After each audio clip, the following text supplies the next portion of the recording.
Hello, everyone. Welcome back to the Nonprofits. So, here's the latest absurdity. The World Dart Federation has decided that darts, the game where your biggest physical exertion is lifting a pint between throws, is apparently under threat if trans women are allowed to compete. Yes, darts. Not wrestling, not powerlifting, but darts.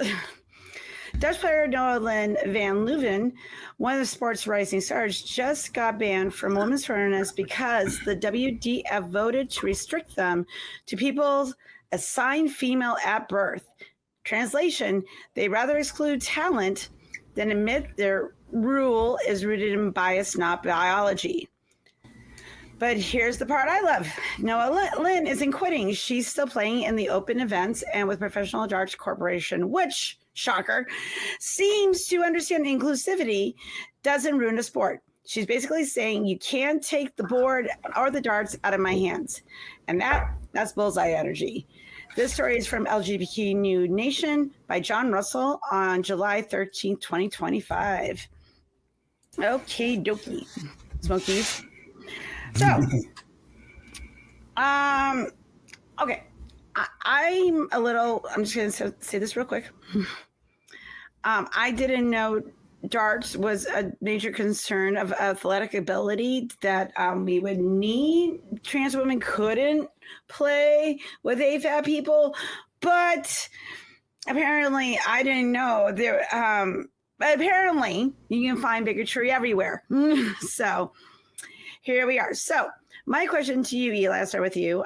So you know how, sports, sports stuff, I don't do the sports ball, but they usually stuff. Pride themselves on fairness and inclusivity.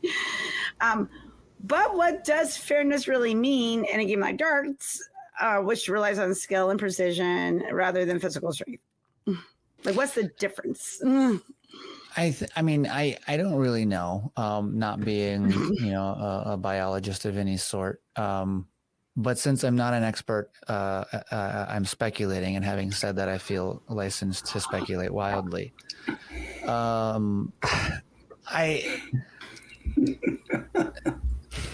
Somebody who has actually experienced the phenomenon might tell me that I'm wrong, and I would gladly hear that. But I think that transphobia really just comes down to sexism. Right. It's this idea that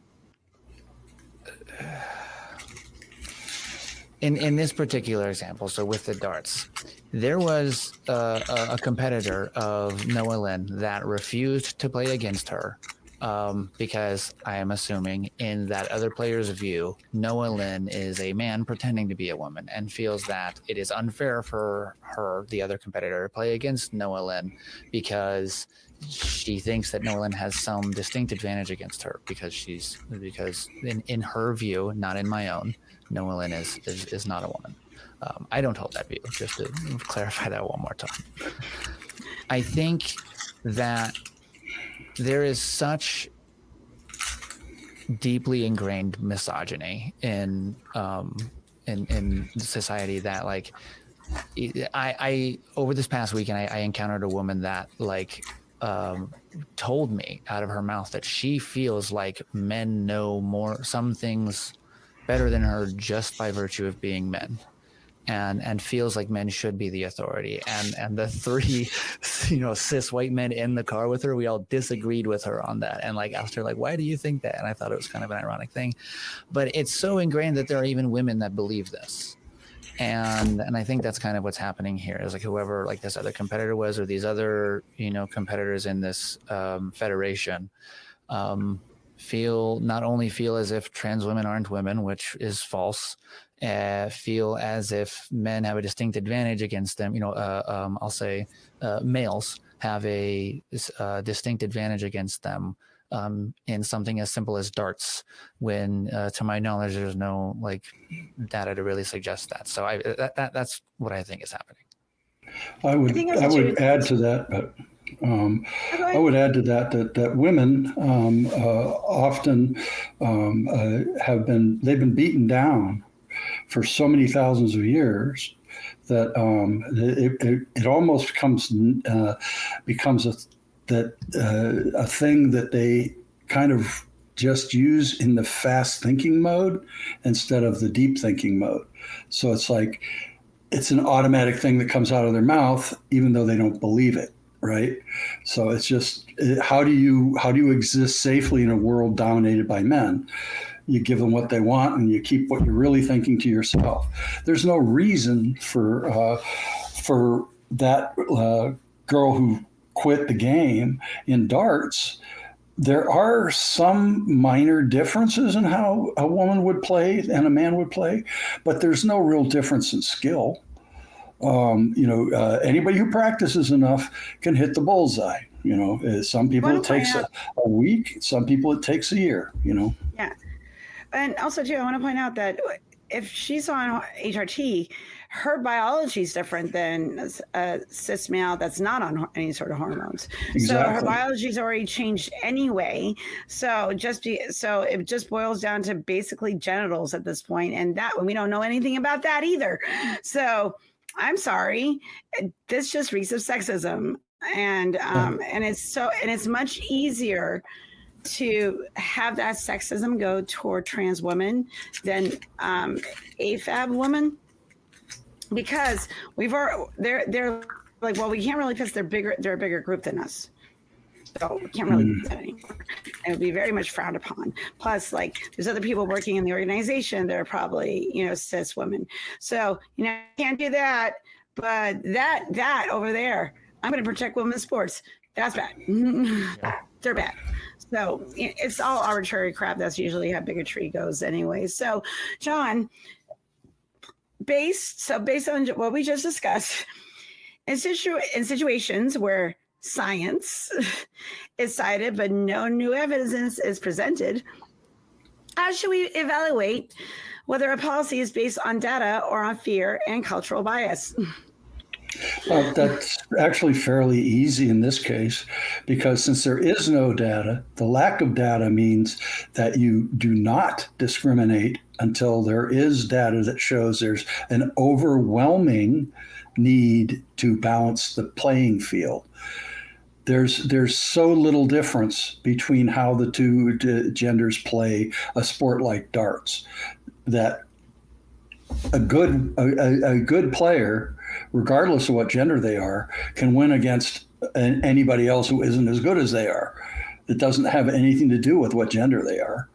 So, that maybe if they lengthened the field to the point where they had to toss it like a baseball, then it would be a distance thing where they had to have strong enough upper body strength to hurl it that far. But in reality, if they're only doing 5 or 10 paces, I mean, there's no real difference. And so what this really is just sheer discrimination. This is because their members are from, I don't know, I forget how many countries. There's quite a few countries that voted on this. And a lot of those countries are simply just homophobic and transphobic, period. Their cultures are that way. And they say, well, they shouldn't be doing that, even though it's just not a thing. It's sort of like sailing. Women can crew on a sailboat, any size sailboat, and they can race against the whole all male crew and win. The skill level is basically seamanship. So I don't know.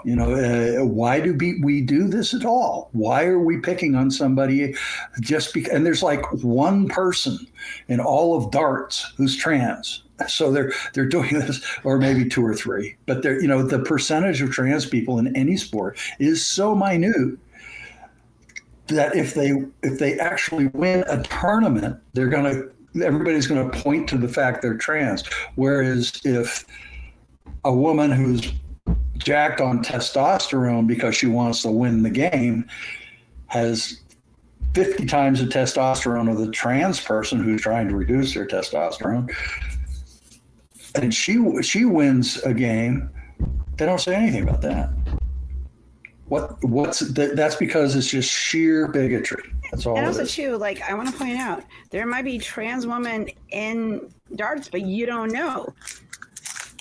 A lot of people, you meet people of different genders, and you just don't, of different sexes that present as a different gender. You don't know. because we're not looking at genitals. Yeah. We look at how they present. So I'm just saying, you probably met a trans person, didn't know it. Just saying. So anyway, I just feel like, I think I'm just getting a little, okay, like, I don't think about darts. I don't really think about sports. I don't really think about it until something like this. It's like, oh yeah, bigotry. And it just seems so absurd. I'm like, it's like any sport, but really it starts. And, I don't understand. And I'm sure there's a lot of training there because, like, I'm not the best at darts. I kind of suck at it. So I'm sure there's a lot of precision and focus, and there has to be consistency and tons of practice. And there's probably, they have coaches and all the things. And I get that. And if that's what you want to do for a career, I think that's great. But then you get, weirdos who are like, no, I am sorry. There is a trap, quote unquote, around, and that makes me nervous. And also, I can't have a woman in any sort of capacity being better than me because of my fragile male ego. That's all I hear. So I'm sorry, not sorry. So, and that being said, in the broader social context of all this and this and attitudes, what should like sports organizations do? Because obviously they were okay with this 2 years ago, and then they voted again. They were like, no, sorry, we don't like trans people anymore. But you can compete in all the other stuff. But I'm glad that she's going on to work with another organization. I think that's great, but it's just so dumb. So dumb. I don't like you because you wear brown shoes, damn it. It's like, okay. It's like, what? And it's like, and it says too, and I mentioned this a little bit beforehand, so the policy is like strictly about like exclusion, right? It is an exclusionary policy. It says, let's take, trans women away from cis women, and put them in this own little group over here called open, right? You can still play, but you can't play as women. We will let you play, but we're not going to recognize you as women. Is basically what they're saying. And then they go on to, it says later in the article that like, oh, they're currently speaking with lawyers to, figure out how to implement this in a way that includes everybody. Like, motherfucker, you can't. Like by implementing this, you're excluding people. Like that's the case. We've already said there's no exclude. Yeah, you can't exclude people and then be like, how do you exclude people inclusively? Yeah, exactly. And like putting them into a group with everybody is not. It's still reminding me of Brown versus the Board of Education. Separate but equal. Separate, right? Exactly. It's just another repeat of that. Yeah. You can't implement exclusion in an inclusive way. Hand-eye coordination is handled in like the prefrontal cortex, which there maybe are there some differences between I don't think males so. And females. That's about like neurodivergence. Neurodivergent people can have different hand-eye coordination, proprioception. So like if you're going to segregate darts based on something, do it based on prefrontal cortex activity. Right. If you want to do that. We can't do that because gender, something, something, Jeebus, something. Yeah, and that's really a shame. That this person gets to suffer for it, but she's a trooper and she's going to do what she can and fight for it. And I'm proud of her for that. I think that not quitting is kind of a poke in the eye to these bigots who just try and control everything that we do and who we are. You can't control who we are. We are who we are. Period. Mm-hmm. Get over it. I'm queer. I'm here. I'm staying. Get over it. Move on. It's like, Thank you for speaking for the queer people, John. I feel seen. So, anyway, I wanted to read what Cynthia, who is supposed to be here tonight, I'm using her notes. Thank you, Cynthia. So I'm going to read what Cynthia wrote, and I wanted to get you guys' reaction to this. So This is a skeptical humanist point of view. The World Darts Federation's ban on transgender women in women's tournaments isn't grounded in new science. It's grounded in fear. By their own admission, no significant evidence shows trans women have an advantage in darts. Instead, this decision mirrors the rising tide of anti-trans sentiment we see in many areas of society. From a humanist perspective, the issue isn't just about darts. It's about dignity, inclusion, and recognizing the humanity of the players like Noah Lynn Van Leuven. Rules that single out trans athletes under the guise of fairness reveal less about fairness itself and more about prejudice disguised as policy. Humanism reminds us that we should build communities, including sports, that foster participation, joy, and respect for all people, not ones that bow to fear and exclusion. So I would like to get your reaction to that, John. I agree with her analysis pretty much completely. She did mention, about how these things come about a little bit, and that they really need to be confronted as they happen.